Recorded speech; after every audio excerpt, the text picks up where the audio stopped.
There you are. And pose. It's all going on Instagram. Okay, so are we on?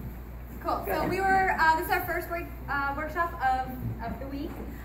We talked about just general quality of movement, how to get from point A to point B, what should be activated, what shouldn't be. So we first started out with just doing some walks. Are you landing ball heel? Are you landing heel ball? Are you going all the way through the foot? Are you following through from the supported legs 5 and 6 by working from the back? The power is behind you, right? So if you're moving forward, it should be your glute, your ham, your calf, all the way down through, all the way to the tip of your toe, toeing off, making sure that you can show me where your weight's at. If we're here, that is splits weight. Our partner doesn't know where our center's at in space, right? So we have to make a decision so that she can, and vice versa, okay? From that, if we're moving backwards on a 1-2 for leaders or on a 4 for follows, we need to be still using the power behind us. So the power switches. Since we're going backwards, the power's behind us, it will be our quad. So for the leaders, 5 and 6 and a 1. This is where we're getting our launch from. This is how we're getting from point A to point B. And a 1 and a 2. Together, together. Now it's from the back since we're going forward for 4. And anchor in place.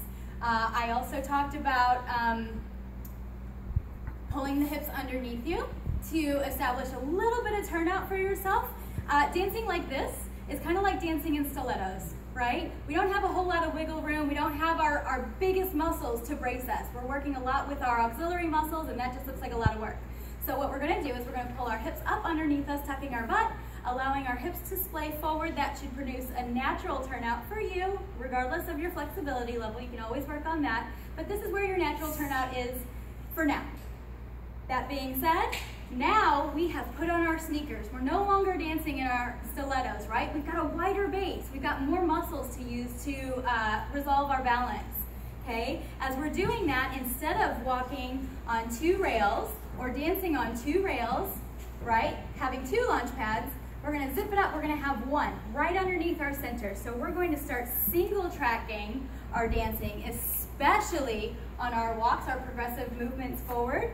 Okay, right here on our triples, everything right underneath your center. It's a whole lot more grounded. He can feel where your weight's at, she can feel where your weight's at, versus being split weight, okay? Now you're able to execute things a lot faster. We also talked about the sweet spot of the foot, finding that middle part of the foot where you can wiggle your toes, but also release your heels. That's the part of the foot that you want to be active the most. You might not be there consistently, right? But through every step, you're gonna kind of pass through that zone, and I want you to be aware of feeling that, if you're doing that or not. Also be able to know that if you need power and grounding, digging into the floor with the balls of the feet, not landing flat-footed here, is going to give you the most power. The ball of the foot in between the first and second toes is how we're going to be powerful and kind of get into that 3rd gear, okay? With that being said, what else did I do? We did sugar pushes and side pass. Sugar pushes and side pass. We talked about actively traveling on our walks and actively not traveling on our triples. Otherwise, it just looks like a lot going on. It's a lot of work for the follows. So we were doing 5 and 6 and a 1, 2, 3 and 4, 5 and 6. Yes. Okay. We also did a side pass with that, going a 1. If I open up, Debbie also starts to rotate her body as a reverb effect off of mine, right? I've already placed my center, now she can place hers. 3 and 4, 5 and 6.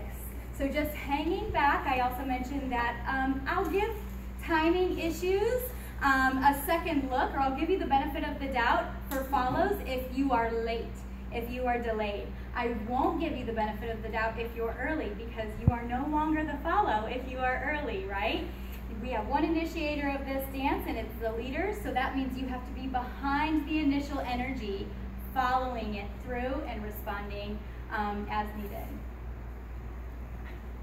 Yay.